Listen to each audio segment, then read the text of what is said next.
Greetings to my dear guests on this video. I wish you a pleasant viewing and look forward to your feedback in the comments.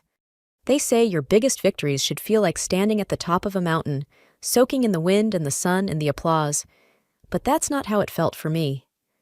On the day Onyx Tech announced a record $3.2 billion in revenue, our highest ever, I stood in the corner of the glittering conference hall with a paper plate of catered hors d'oeuvre, watching a stage full of men congratulate each other for what I had built. They didn't mention me. Not once. It had taken 4 years.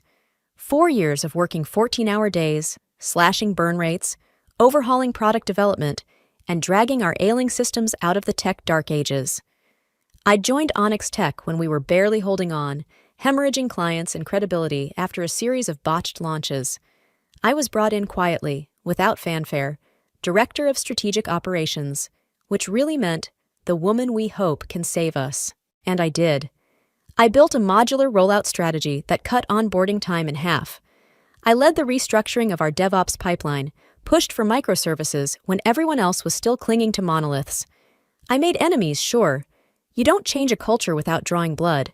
But I won more than I lost, and in the end, I delivered what I promised: stability, growth, and dominance.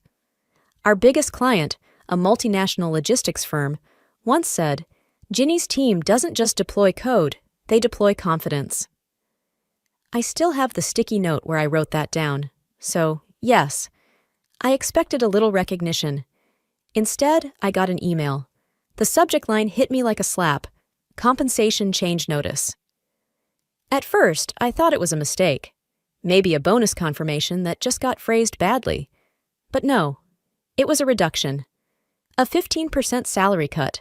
Adjustment to better reflect internal equity following organizational realignment, the email read.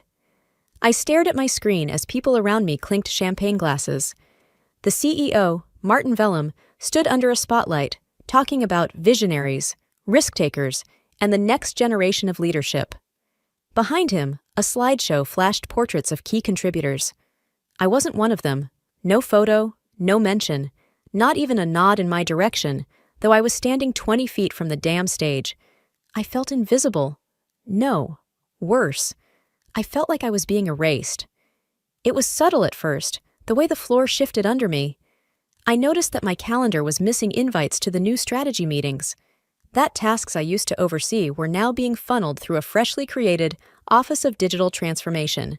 Cute title, especially when I learned who would be heading it: Samantha Vellum, the CEO's daughter. Fresh out of Stanford with a degree in philosophy and a LinkedIn bio that included things like thought leader and vision strategist. I'd met her twice. Once at a fundraiser where she asked me if Onyx used the blockchain for our APIs. I told her APIs weren't currencies. Apparently, she didn't hold that against me. The worst part wasn't the salary cut or the slow fade from relevance. It was the realization that this had all been decided long ago. I was the workhorse, the fixer. But fixers don't get statues. They get replaced when the problems are solved. At the celebration, as they unveiled our new client growth graph with fireworks on the slide deck, someone handed me a champagne flute. I held it, didn't drink, just stared at the bubbles rising, vanishing before they reached the surface. Like me, no one noticed when I left early. I walked out past the valet, still in heels that pinched, shoulders tight under my blazer. I didn't cry. I didn't scream. But in the pit of my stomach, I felt something cold settling in. Something calculating. Because I knew something they didn't. The system, the very infrastructure we used to power our SaaS platform, the one that handled everything from client logins to data syncing, had a heartbeat only I understood. And it was starting to stutter. They thought they could cut me out. They had no idea what was coming. The HR office always smelled like lemon-scented disinfectant and coffee someone forgot to finish. It was too early, too quiet, and too staged. Like a waiting room before a scripted disaster. "Just a quick check-in about your new role," the email had said. "Excited to collaborate on next steps." I knew better. Lena from HR greeted me with a brittle smile, the kind you reserve for people you're about to lie to. She gestured to the small round table instead of the desk. Power Dynamics 101. If we sit side by side, it's a conversation. If you're behind a desk, it's a decision. We wanted to talk about how we see your next chapter here, Lena began, folding her hands on a pastel notepad. We think your experience makes you a perfect candidate for a mentorship-focused role. You'd still be involved in key initiatives, but more from an advisory angle. Advisory? I repeated, the word bitter on my tongue. Yes, she nodded brightly. Supporting the newer leadership, offering guidance without the pressure of ownership. It's less about execution now and more about legacy. Legacy. A beautiful euphemism for burial. Who decided this? I asked. She hesitated. Leadership consensus. We're going through a transformation period, aligning with future-forward structures. I didn't say anything. I didn't have to. My silence had weight now. She looked down, adjusting a paperclip that didn't need adjusting. We'd love your help transitioning the team, she added. You'll still have access to systems. Nothing is changing overnight. Everything was already changed. Back on the 7th floor, the glass meeting room, once my turf, was glowing with a morning strategy session. I peered inside, just for a second, and there she was. Chloe, intern from last summer, fresh degree, big eyes, nervous energy. She was in my seat, literally. Same leather swivel, same view of the whiteboard. And she was speaking, confidently, maybe even rehearsed, while Samantha Vellum sat next to her, nodding with exaggerated encouragement. No one looked toward the door. I walked away before anyone noticed. Not that they would have. For the rest of the day, my email was flooded with handoff notes, files I had written, processes I had architected, being reallocated to names I barely knew. I was still CC'd for now. That was supposed to make it feel like collaboration. It felt like exile. By 3 p.m., my ID badge wouldn't grant me access to the executive file server. By 4 p.m., I was removed from the calendar for the weekly director's sync. By 5 p.m., my new title appeared on the internal org chart. Senior Strategic Advisor, Legacy. Legacy. Again. My office wasn't mine anymore, apparently. An IT guy named Jordy asked if I needed help resettling into the shared project pod. Resettling. Like I was some piece of old furniture they couldn't decide to trash or store. I sat at a temporary desk for the rest of the week. No plaques, no framed client letters, no space for my books. The woman who had once saved this company was now just another shadow among cubicles. But I wasn't broken. Not yet. Because they'd made a mistake. A small one, subtle, but fatal. In their rush to replace me, they forgot the system they still depended on wasn't finished evolving. It wasn't as stable as they believed, and they had no idea how to read its pulse. I did, and deep beneath their dashboards and vanity metrics, it was beginning to skip dot. The house was still. Not peacefully still. No. It was the kind of silence that followed a collapse, a kind of emotional debris in the air, thick and unswept. The celebration, the meeting, the HR ambush, each had taken its piece of me, and now I sat in the dim glow of my living room, trying to stitch myself back together. No music, no TV, just the soft tick of the wall clock and the occasional hum of the refrigerator. Outside, the streetlights flickered like they couldn't quite decide whether to hold on or burn out. I sat cross-legged on the floor, surrounded by boxes I hadn't touched in years, project files, old client reports, scribbled ideas on napkins and printer paper. Proof that once, my work had meant something. I wasn't looking for anything in particular, but I found it. The folder was marked ONX_framework_V1, confidential. My handwriting, my careful lettering. Inside, a printed version of the original licensing contract I had drafted when I first built the modular operating system that Onyx still ran on today. Back then, no one believed the company would even survive the year. Our software stack was a Frankenstein's monster of stitched-together legacy code and forgotten vendors. So I rebuilt it, from scratch. Using a third-party architecture I licensed under my name, paid for out of my own pocket, because the company wouldn't approve the budget in time and we were already bleeding clients. The terms were clear: license valid for 36 months.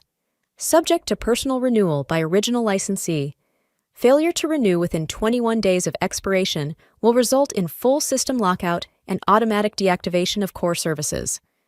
I read the line again, then again. It was my signature at the bottom. Mine. Not Onyx Tech's, not the CEO's. They'd never bothered to update it, too busy with rebrands and roadshows, assuming someone else was handling the details. And the expiration? 19 days from today. They had no idea. A system they depended on, used by every single client across multiple time zones, industries, and currencies, was about to go dark unless I, Ginny Harper, renewed it. I leaned back, the paper trembling slightly in my hands. This wasn't revenge. I wasn't sabotaging anything. This was the natural consequence of forgetting where the foundation came from, of writing off the woman who laid it brick by brick. They stripped me of title, voice, access. But they forgot one crucial thing. I still held the keys. I closed the folder carefully, slid it back into the box, and pushed the box beneath my couch. I didn't need to bring it into work. I didn't need to say a word. Let them smile on stage. Let them promote Chloe and Samantha and every fresh face they could find. Let them forget my name. In 21 days, the system would remember, and this time, it wouldn't ask for permission. I didn't need a hoodie and a basement. No dark screens or flashing lines of code. This wasn't a movie. This was quieter, cleaner. I sat at my desk in my home office, coffee gone cold beside me, logged into the admin interface no one at Onyx Tech had ever bothered to restrict. They'd taken my title. They'd taken my team, but not my credentials. They assumed the system was fully theirs now. They were wrong. The core of the platform, Onyx Stream, was built around modular bridges I had developed myself. Not borrowed, not outsourced, my code, my logic, my proprietary methods. And when I licensed the architecture to the company, I hadn't given away the crown jewels. I'd rented them, and now I was simply taking them back. Line by line, function by function, I began extracting what was mine. Not deleting, not sabotaging, just removing the essential elements that were never truly theirs. Disconnecting. The first modules to go were the API harmonizers, small background processes that kept data flowing across our dashboards, syncing time zones, currencies, and timestamps without friction. Invisible heroes. I'd tucked them deep into the framework, beneath layers of legacy code no one else understood. Without them, lag. The next morning, reports loaded 5 seconds slower, then 15. Then they stopped generating altogether for a few clients in Australia. I saw it in the system logs. Null return on sync cascade.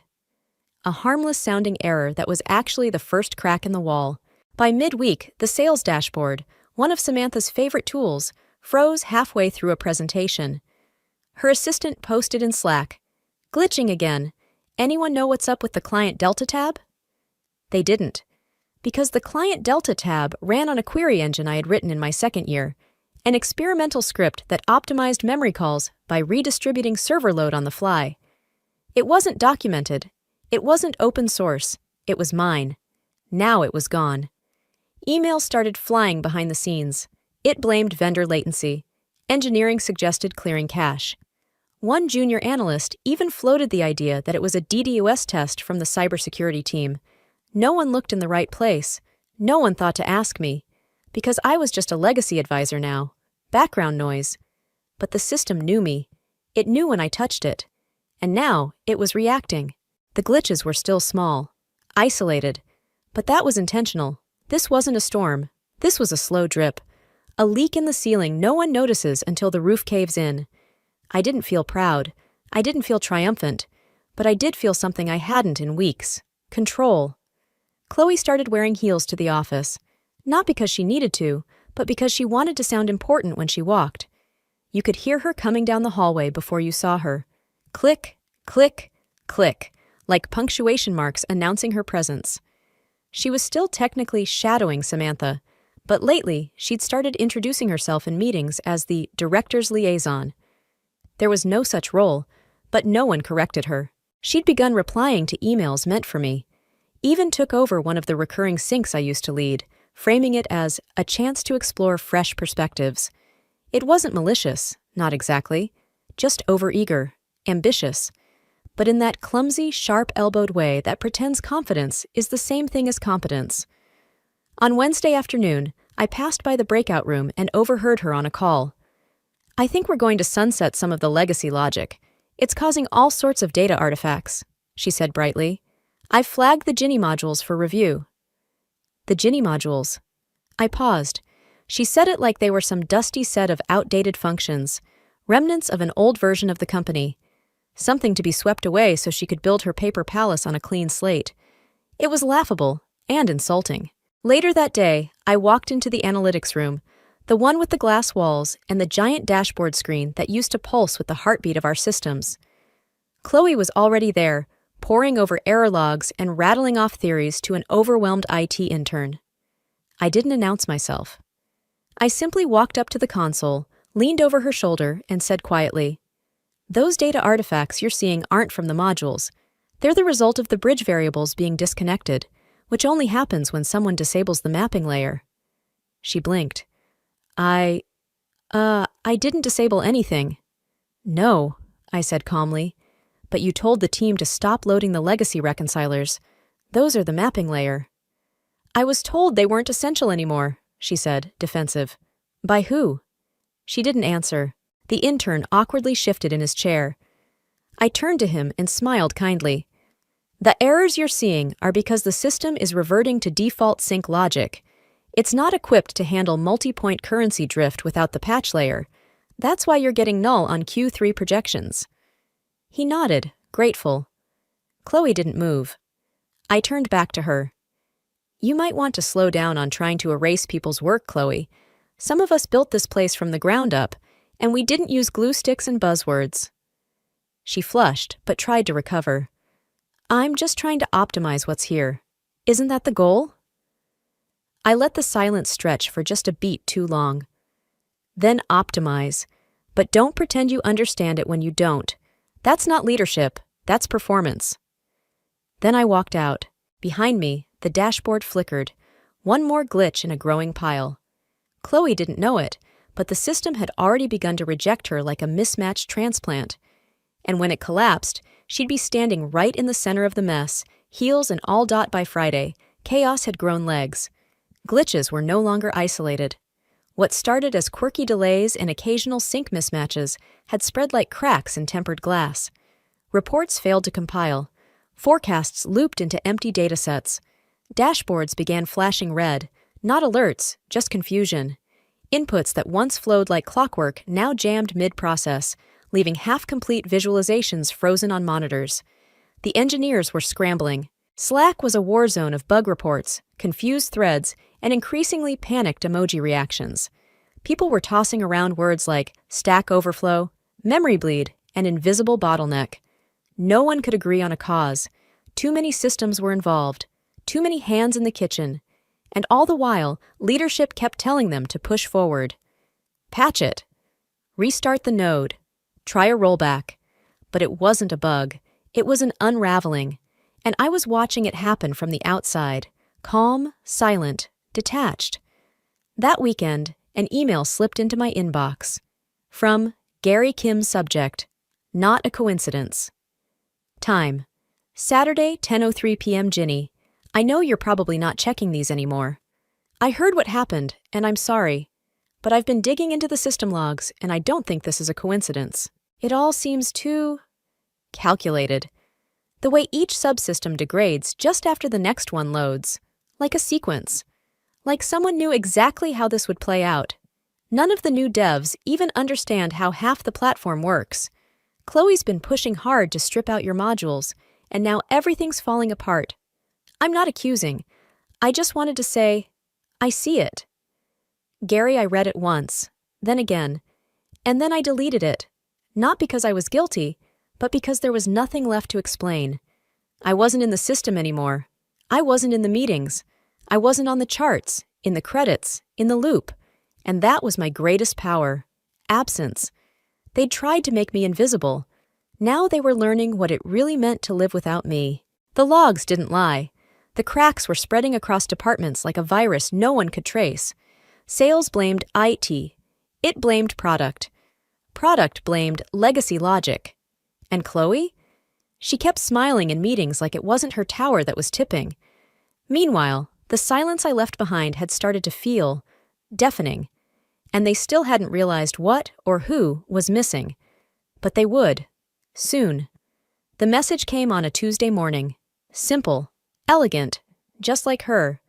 From No.1 subject. Lunch? Time. 8:13 a.m. Ginny. I've been following the Onyx situation. If you're free this week, I'd love to talk. I think it's time we revisited that conversation from last year. Lunch is on me. Bring your fire. Nora, CEO of Diamond. A woman who once offered me a leadership position when Diamond was just breaking into the enterprise sector. I turned her down back then, too loyal to Onyx, too wrapped up in fixing things that didn't want to be fixed. But she hadn't taken it personally. Nora didn't chase. She simply left the door open, then walked away with the kind of confidence that makes you wonder if you should have followed. We met at a quiet cafe downtown, the kind of place with heavy mugs and linen napkins and no laptops in sight. Nora wore a navy suit like it had been tailored for her bones. When she saw me, she stood, arms open, not like a corporate partner, but like someone who remembered who I was before they tried to rewrite me. "You look taller," she said, smirking as we sat. "Must be the burnout," I replied. "It lifts your soul a little when you stop pretending to be okay." She laughed softly.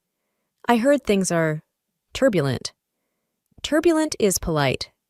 We talked, circled around small talk, then dove straight in. She didn't waste time. "I want to make you an offer," Nora said, folding her hands. "Not a job, not a title. I want to give you a runway." I raised an eyebrow. "I've been watching what you built at Onyx. Your architecture is clean, modular, scalable. We need something like it. But more than that, we need the mind that made it." "You want to buy the system?" I asked. "I'd rather buy into it," she said. "Or better yet, partner with you to build something better, something fully yours." I blinked. "I can fund the infrastructure," she continued. "You lead the vision. You define the product, the roadmap, the brand. Call it what you want. Own every piece of it. We'll back it, and we'll give you the team to make it real." My throat tightened. It wasn't just a pitch. It wasn't a rescue. It was a resurrection. "I'm not asking you to join Diamond," she said. "I'm asking if you're ready to build what they told you never could exist. A company that runs on your rules, your values." I didn't answer right away. Instead, I looked out the window, where the world moved without waiting for anyone's permission. Somewhere in the chaos, I realized what I felt wasn't bitterness or fear. It was freedom. For the first time in months, maybe years, I wasn't calculating how to stay relevant in someone else's machine. I was imagining what I could build with my own two hands. I turned back to Nora and smiled. "Let's talk terms." The building looked the same. Cold steel, blue glass, that falsely optimistic mural in the lobby that read, "Innovate with integrity." I walked past it without blinking. Past security, past the new receptionist who didn't recognize me. No one stopped me. No one looked up. Perfect. My badge still worked, though I had half expected it not to. I took the elevator to the third floor, the one no one visited unless something was broken beyond its capabilities. The server room. The air hit me like always, dry and humming with quiet, constant energy. A room that never slept, that never cared about office politics or titles or clickbait promotions. Just uptime, code, and continuity. I walked past the cold racks of machines to the small table tucked in the corner. From my bag, I pulled a sealed envelope and a folded piece of thick cardstock. The diagram was clean, precise, the original blueprint. Not the half-mangled versions scattered through internal wikis.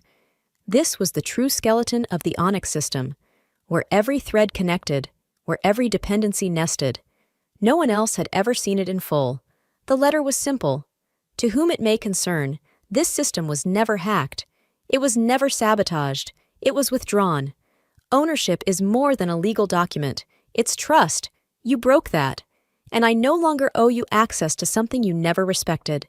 You will rebuild. You will recover. But it will not be on my back. Ginny Harper. I placed the letter beneath the diagram and stepped back. The servers blinked in silence behind me, unaware they had just become orphans. As I exited the room, I nearly collided with Chloe in the hallway. She was holding a clipboard, her eyes wide with manufactured urgency. We both froze. "Ginny?" she said, like she'd seen a ghost. I looked her over once, hair pulled tight, blazer too stiff, shoes clicking slightly off rhythm. "You're here?" she asked. "Are you fixing something?" "No," I said quietly. "I'm finishing something." She blinked, confused, defensive. "We're stabilizing things," she said, chin lifting. "It's just some legacy junk. Nothing we can't untangle." I nodded, then stepped closer. "You think you're in control? That you inherited something? But here's the truth, Chloe." She straightened, bracing for criticism. "You didn't lose me," I said, eyes locked on hers. "You never had me." She flinched. Not visibly, not dramatically, just enough. The kind of wound that doesn't sting until the echo catches up. Then I walked away. The elevators felt slower than usual. Or maybe I was just ready this time. Not angry, not heartbroken, just done. Onyx Tech could write me out of speeches, wipe my name from credits, delete my user profile. But they could never erase the fact that the heart of their success was something they never understood. And now, it was gone. It didn't happen all at once. That's the thing about real collapse. It begins quietly. Like a hairline fracture beneath polished marble, invisible until the first chunk caves in. Onyx Tech began bleeding from the inside. The customer service lines were the first red flag. Hold times doubled, then tripled. Clients from Asia-Pacific reported missing sync logs. European partners said their dashboards wouldn't load. The error reports came in like confetti, small, frantic, impossible to contain. By day 4, the infrastructure was buckling. Data wasn't syncing. API calls were timing out. The system that once hummed like a precision engine now groaned with every task. Recovery protocols failed because the auto-clean scripts I had written, were no longer there. The servers weren't down, not exactly. They were just confused. Like a machine running a language it never fully learned. At HQ, panic set in. Department heads pointed fingers across tables. Slack threads burned with messages like emergency escalation, failover not responding, and who has the root access logs. Chloe had gone silent. Samantha was in hiding behind external communication strategy. And Martin Vellum, the CEO, was reportedly on his 4th emergency call with investors before noon. I watched it all from my laptop. Not through hacks, not through back doors, just observation. System logs still visible through public endpoints. Uptime monitors flashing red. Outages tracked in real time across social forums and client dashboards. I sipped tea as I watched chaos take root. Screenshots of error messages started circulating on LinkedIn. A thread from a former client went viral. We were promised world-class infrastructure. Today, our team had to rebuild from scratch. Never again. By week's end, 3 major clients had publicly announced they were cutting ties. The stock dropped 12%, and inside the Onyx glass tower, the silence had turned to shouting. They were realizing now. Too late. This hadn't been sabotage. It had been dependency. Every line of code, every streamlined process, every hidden patch and preventative trigger had been mine. Invisible scaffolding that held everything together while they stood on stages and soaked in applause. They removed me, thinking the house would hold. But I had taken my beams with me. And now, it was all falling down. The auditorium was bathed in light. Blue, cool, futuristic. Cameras floated on robotic arms. Every seat packed with investors, tech journalists, and executives eager to see what Salvix, the rising giant in enterprise AI, was about to launch. On the main screen, a sleek animation looped silently. Introducing Vanta, the future of adaptive intelligence. And then I walked on stage. Not to applause, at first, just surprise. Recognition flickered across a few faces. Others squinted, whispered. A name they hadn't heard in a while, but hadn't quite forgotten. I wasn't wearing a suit. Just a simple black blazer, soft blouse, and the confidence of someone who no longer needed permission to exist. No music, no hype, just me. A single spotlight, a breath. And then I spoke. I didn't leave the system. Pause. 1,000 held breaths. I rebuilt it. The silence cracked. It was sharp, electric. And then, Applause, deafening, uncontainable. Not just polite or professional, this was recognition. This was vindication. The screen behind me changed. Side-by-side diagrams. One labeled Onyx Stream, the other Vanta. At first glance, identical, but then subtle differences. Cleaner logic, smarter infrastructure, evolution, not imitation. Online, the moment exploded. #Ginny Harper trended within an hour. She was the brain behind Onyx all along. Onyx collapses, and she rises from the ashes. Salvix's secret weapon wasn't a product, it was a person. I didn't scroll through all the comments. I didn't need to. Because the moment I stepped off that stage, Nora was waiting for me in the wings, eyes gleaming. "That," she whispered, "wasn't a launch. That was a reckoning." I smiled. Not for them. For me. For every late night no one noticed. For every boardroom I'd been dismissed in. For every stolen credit line and rewritten report. I didn't burn their system down. I built something better. And this time, my name would never be erased. Chloe watched the conference livestream from her desk, frozen. Ginny's name, her face, lit up the screen like something out of a dream. The announcement echoed like thunder in the sterile silence of the Onyx Tech office. She blinked, once, twice. Then it sank in. Ginny hadn't disappeared. She hadn't crumbled, or lashed out, or faded quietly into the background like they all assumed she would. She had just outgrown them, and built something stronger. Chloe felt something knot in her chest. Not jealousy, not anger. Something far worse. Regret. She had never meant to push Ginny out. At least she didn't think she had. They had joked together once, laughed over lattes during onboarding. Chloe had admired her, truly. But somewhere along the way, titles got handed out like favors, and ambition whispered louder than gratitude. She thought Ginny would always be there, stable, safe, a fallback. She was wrong. In her rise, Chloe had mistaken proximity for power. She had thought standing near someone brilliant made her just as sharp. But brilliance doesn't bleed by contact. You either earn your light, or you live in someone else's shadow. And now, that shadow was gone. Across social media, the headlines sang Ginny's name. Salvix stock soared. Onyx's plummeted. And Chloe sat in the same chair Ginny once occupied, surrounded by ruins she didn't know how to rebuild. Ginny hadn't destroyed anything. She had simply taken herself back. The moral? Don't confuse someone's grace for weakness, and never assume that quiet means insignificant. Some people don't shout. They rise. Ginny stood on the rooftop terrace of the new Vanta headquarters. 4 floors of clean glass, curved wood, and intentional silence. The kind of place built for thinkers, not just talkers. Below her, the city moved in steady hums and honks, but up here, the noise faded. She watched her team through the wide windows. Designers, engineers, strategists, all people who had chosen something different, something honest. Her brand was thriving. Vanta had just secured its 3rd enterprise partnership and was being quietly courted for a global health infrastructure overhaul. Investors called daily. Industry media labeled her a visionary, a tech renegade, a systemic disruptor. Ginny didn't flinch at the praise. She'd learned not to need it. The real reward was simpler. She was free, respected, and finally, building without betrayal. Her name was on every blueprint now. Her choices, her vision, her rules. And when she walked into a room, people listened. Not because they were told to, but because she had something to say. Chloe was still at Onyx Tech, technically. The office felt smaller now, quieter, less urgent. The energy had shifted, like everyone was trying to pretend they hadn't watched the walls crack in real time. Chloe had survived the fallout, but barely.